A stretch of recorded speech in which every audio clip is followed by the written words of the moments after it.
बातमीपत्रामध्ये आता पाहणार आहोत सुपरफास्ट 100 बातम्या सुरुवात करूयात। आमदार राणा पाटील यांच्या पत्नी अर्चना पाटील राष्ट्रवादी पक्षामध्ये सक्रिय नाहीत। लोकसभा निवडणुकीत उमेदवारी देऊन देखील पक्षात सक्रिय नसल्याची स्वतः प्रदेशाध्यक्ष सुनील तटकरे यांनी खंत व्यक्त केली आहे। त्याचबरोबर कारवाईचे संकेत देखील त्यांनी दिलेले आहेत।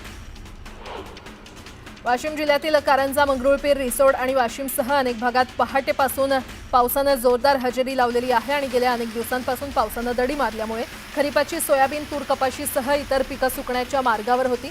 मात्र या पावसामुळे पिकांना नवसंजीवनी मिळणार आहे।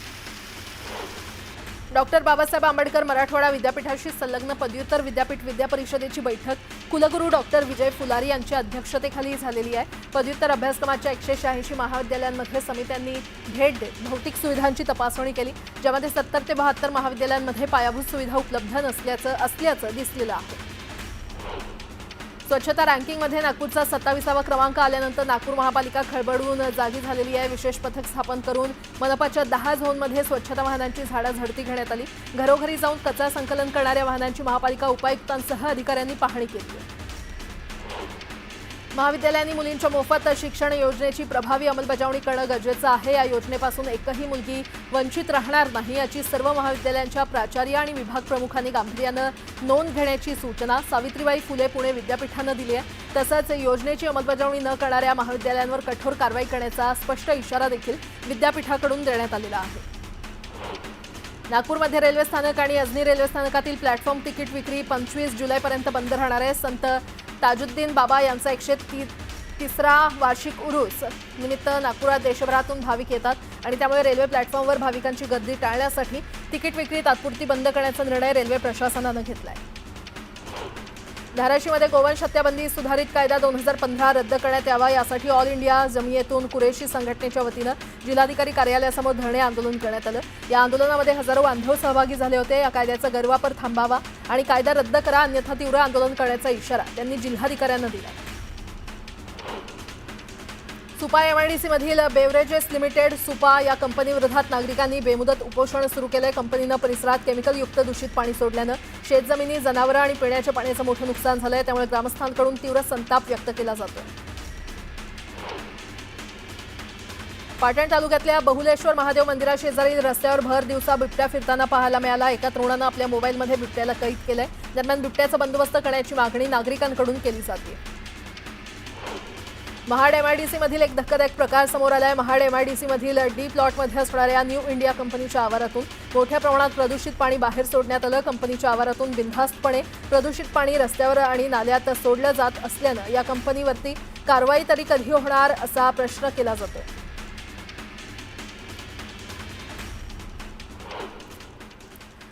आता ठिकठिकाणच्या पावसासंदर्भातल्या काही महत्त्वाच्या बातम्या आपण पाहूयात। तिकडे बुलढाण्याच्या लोणारमध्ये ढगफुटी सदृश्य पाऊस कोसळलेला आहे। मुसळधार पावसानंतर अनेक गावात पावसाचं पाणी शिरलंय। लोणार तालुक्यातील नद्यांना महापूर आलेला आहे आणि त्यामुळे शेतकऱ्यांच्या शेतात पाणी साचलेलं आहे। दुसऱ्यांदा आलेल्या ढगफुटी सदृश्य पावसाचा लोणार तालुक्याला चांगलाच तडाखा बसलेला आहे। अनेक गावात देखील पाणी शिरलेलं आहे। बुलढाण्याच्या लोणारला पावसानं झोडपून काढलं असल्याचं पाहायला मिळतंय आणि ठिकठिकाणी पाणी झालेलं आहे आणि शेतकऱ्यांच्या शेतात देखील पाणी साचलं असल्याचं पाहायला मिळतंय। अनेक गावांमध्ये पावसाचं पाणी शिरलेलं आहे। ढगफुटी सदृश्य पावसानं लोणार तालुक्याला चांगलंच झोडपून काढलंय।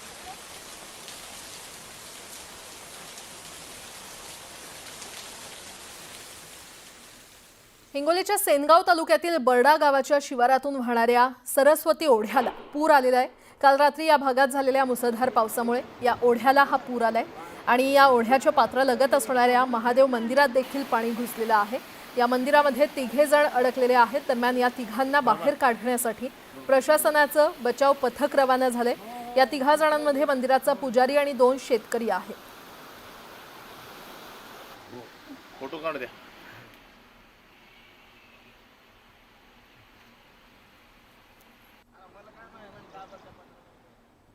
रत्नागिरी जिल्ह्यातल्या गुहागरला मुसळधार पावसानं झोडपून काढलेलं आहे। तालुक्यातील खालचा पाट इथे पावसाचं पाणी रस्त्यावर आलंय, त्यामुळे नागरिकांना मोठा मनस्ताप सहन करावा लागतोय। प्रशासनानं पावसाच्या पाण्याचा योग्य निचरा होण्यासाठी गटार व्यवस्था न केल्यामुळे पावसाचं पाणी थेट रस्त्यावर साचत असल्याचं स्थानिकांचं म्हणणं आहे। गुहागरमध्ये देखील मुसळधार पाऊस कोसळतो आणि त्यामुळे शहरातील रस्त्यांवर मोठ्या प्रमाणात पाणी साचलेलं आहे. गुहागरमधली ही दृश्य.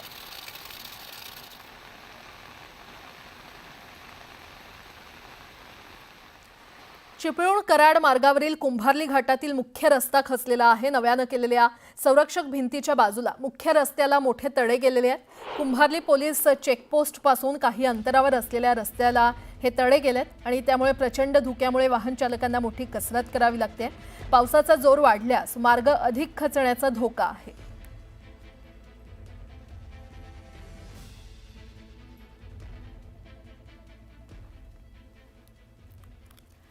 पुन्हा एकदा बातम्या पाहणार आहोत वेगवान स्वरूपात.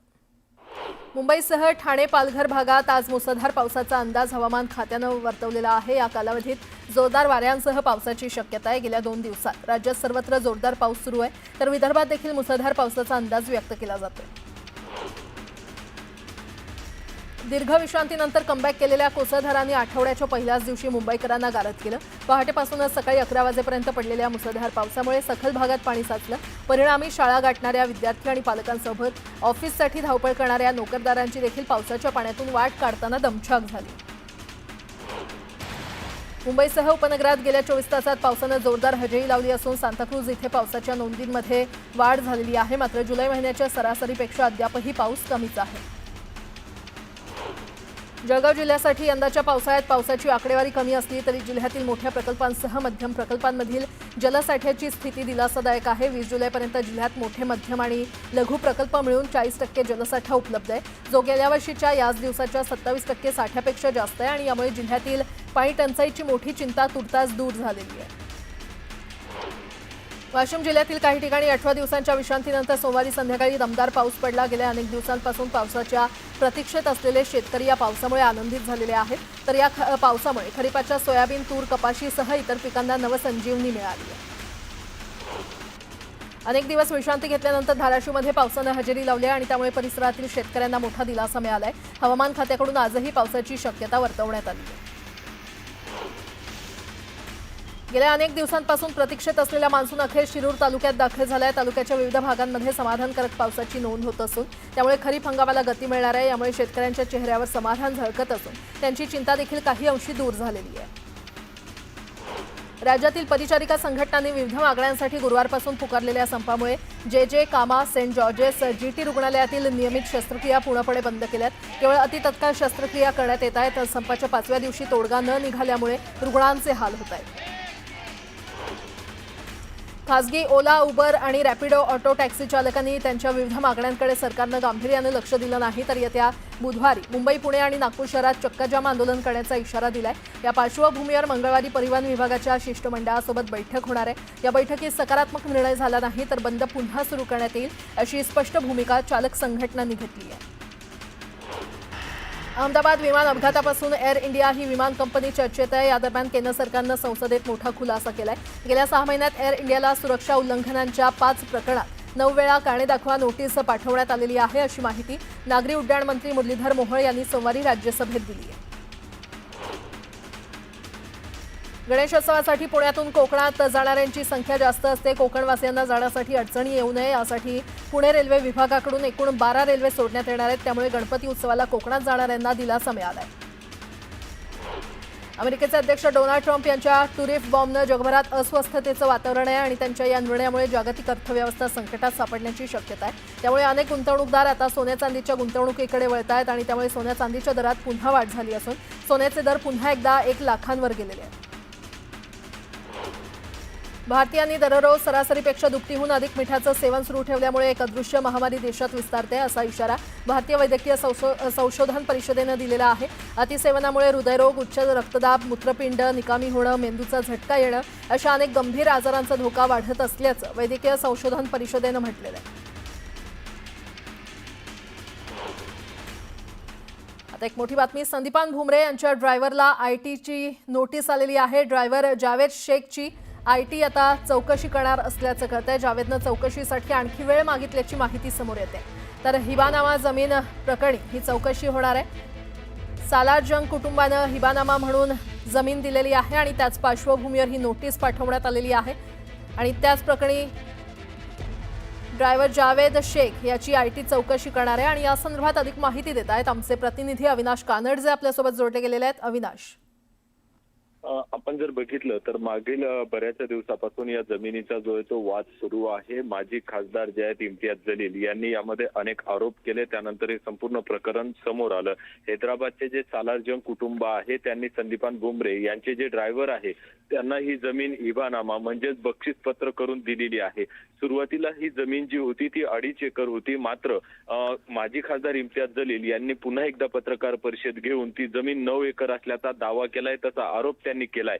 आणि आता जर आपण बघितलं तर यामध्ये आयकर विभागाने देखील आता जे जावेद शेख आहे संदीपान बुमरे यांचे ड्रायव्हर यांना 8 जुलै रोजी नोटीस पाठवली होती चौकशीसाठी. या संपूर्ण जमीन प्रकरणी ही चौकशी होणार होती आणि ती नोटीस देखील त्यांना प्राप्त झालेली. मात्र ते चौकशीला गेले की नाही याचा तपशील अजून समोर आलेला नाही. मात्र सूत्रांकडून जी माहिती मिळते त्यांनी चौकशीसाठी अजून काही वेळ मागितलाय. काही वेळा म्हणजे काही दिवसानंतर ते चौकशीला जाऊ शकतात. पुन्हा एकदा आयकर विभाग त्यांना नोटीस बजावतं का हे पाहावं लागेल आणि किती दिवसाचा वेळ त्यांनी मागितला आणि केव्हापर्यंत ते चौकशीला समोर जातील याचा तपशील जरी अजून समोर आला नसला तरी आता जे फक्त आतापर्यंत आरोप होते त्यामध्ये मात्र आता आयकर विभागाने नोटीस पाठवल्यामुळे कुठेतरी त्या आरोपांमध्ये तथ्य जाणून येत आहेत. त्यामध्ये आयकर विभागाला काय सापडतं किंवा त्यामध्ये काही गैरव्यवहार झाला का या सगळ्या गोष्टी समोर येतील. या अगोदर आपण जर बघितलं वकील असेल, सालारजंग असेल यांनी या संपूर्ण प्रकरण हाताळण्याचा प्रयत्न केला किंवा आपण सेफ कसे राहू याचा प्रयत्न केला. मात्र आयकर विभागाची नोटीस आता बरंच काही सांगून जाते आणि त्यांच्या चौकशीनंतर यामध्ये मोठे खुलासे होतील अशी शक्यता वर्तवल्या जाते.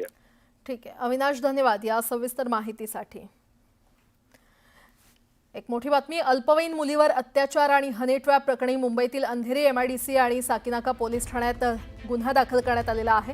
आता लोढा याच्या विरोधात बलात्कार प्रकरणी पिंपरी चिंचवडच्या बावधन पोलीस ठाण्यात आणखी एक गुन्हा दाखल झालेला आहे. नोकरीचा आमिष देऊन महिलेवर शारीरिक अत्याचार केल्याप्रकरणी हा गुन्हा दाखल करण्यात आलेला आहे.